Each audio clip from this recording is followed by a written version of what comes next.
As for 3 minutes. Mr. Speaker, I thank the gentleman for yielding, and I rise today in support of Kate's Law and No Sanctuary for Criminals Act.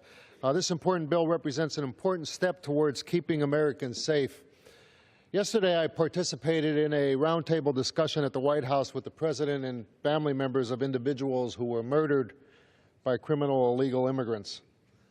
The stories I heard were heartbreaking.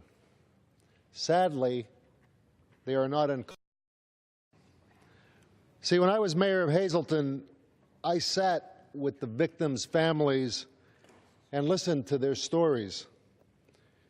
These stories have changed my life. Everyone talks about the illegal immigrant, but very seldom do we ever talk about the victims. I sat with the family of Derek Kishline, a 29-year-old Hazleton City man and father of 3 young children, who was murdered by the head of the Latin Kings while working on his pickup truck in his driveway.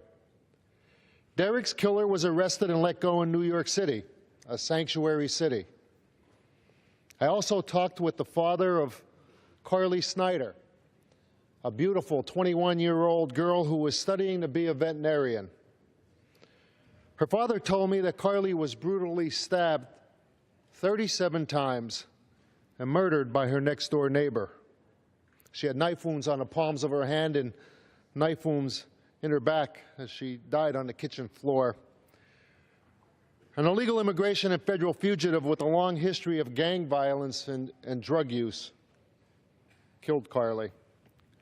Carly's killer was apprehended trying to cross the southern border, but was released on $5,000 bond and disappeared into the United States until one day he showed up at Carly Snyder's doorstep. I have never forgotten these stories. I understand that there's nothing that we can do to bring these people back.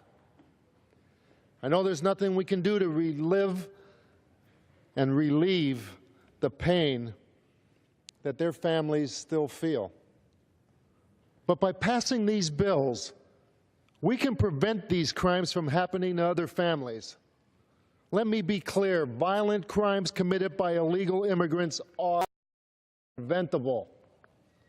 The illegal immigrant who committed these violent crimes should not have been present in this country, and certainly should not have been walking around free.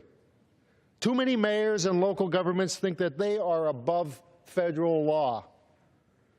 And we have a chance to change that today. We can send a clear message to the American people that their government is serious about keeping them safe. I thank the President today for standing up for the victims of these preventable crimes, and I urge all of my colleagues to do the same by voting yes on these important bills. This is a test of the willingness of Congress to stand for families across this country who have lost loved ones to crimes committed by criminals who had no business being in this country in the first place.